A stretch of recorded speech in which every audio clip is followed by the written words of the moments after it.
Okay, here's our second in our list of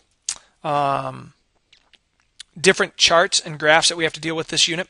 So what we're talking about now is supply, and I will tell you right now, supply is a little bit more difficult for you guys because supply deals with the producer side. In other words, the people who are making stuff, their side. And that just tends to be a little bit more difficult for you guys because you don't think of yourself as producers. Demand is easier because you know what it's like to buy. You understand how you think. So now I need you to think about you as a seller. And the easiest way I think of you able to understand this is you selling your labor. In other words, getting a summer job. What choices will you make about how much you're willing to do and what you're willing to do based on you selling your labor? So we start off again with one of our nice little charts here. And again, you've got to do these charts. This is what's going to be on the test. This is what it's really all about. Can you correctly draw the right lines based on logic and understanding? We notice a change immediately in this type of chart because it is an upward sloping line, meaning the supply is going up away from the bottom instead of going down. So I think of it that way. Supply goes up, demand line goes down. This is why you don't think of, oh, you'll do more, it goes up. You've got to think it increases to the right and decreases to the left. We start off again with our $10 price as a median and our $10 quantity as a median. So we see here the law of supply.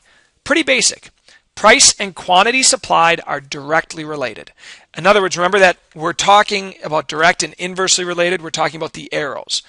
Quantity supplied is directly related to price. In other words, as price goes up, we see a direct correlation. So we start off with our graph, reading it the correct way.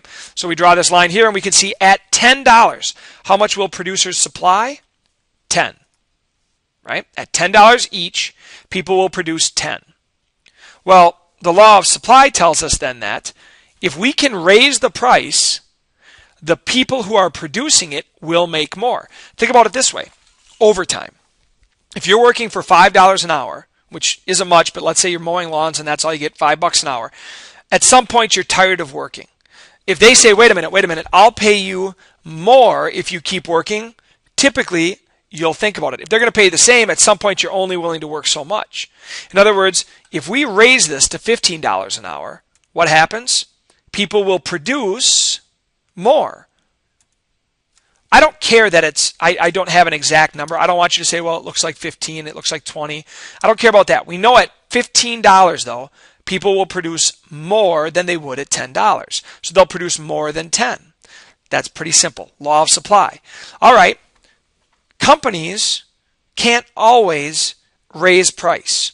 And in addition, companies do produce more. So the question is, all right, how can a company, or why would a company produce more of something without them raising price? So we see our three lines again, and these are what we really focus on, drawing that next line. So supply, S is our original, S1 is a change, S2 is a change, and right now, some of you are going to make a mistake. You will think S1 means an increase in supply because it is up above the S. We can't think about that. We need to think about it going away from our 2 points, 0 and 0. So S1 is not an increase in supply. All right, a change in supply then is a change caused by anything except a change in price. Anything except a change in price. What does this mean? S2 is an increase in supply, and S1 is a decrease in supply because it's moving away from, or excuse me, in the case of decrease, it's moving closer towards the 0 produced. So this is 0 made at 0 price. This is more produced. This is more price. All right, so let's try and draw this out. At $10, here's our S again. It intersects S. How much will be produced? 10. So that's the same thing we had last time. All right, something happens. We don't know what. The price didn't change, but now people will produce more than 10. Well, we have to think about that. If we look at the other one, this is less than 10. Something changed, not the price. It's still $10. They're still charging $10 an hour for labor, or $10 for each album, or $10 for a DVD, but now they're producing less. Well, why would that happen? What would cause companies, besides price, to change whether they would produce something? Well, the first is input costs. Input means something you put in. Kind of common sense there. But what do you put into something to make something else? These are those factors of production that we talked about. If the price of sugar quadruples, multiplied by 4, because of insect infestation, so the price of sugar quadruples because beetles got into the sugar cane, and so now we have less sugar.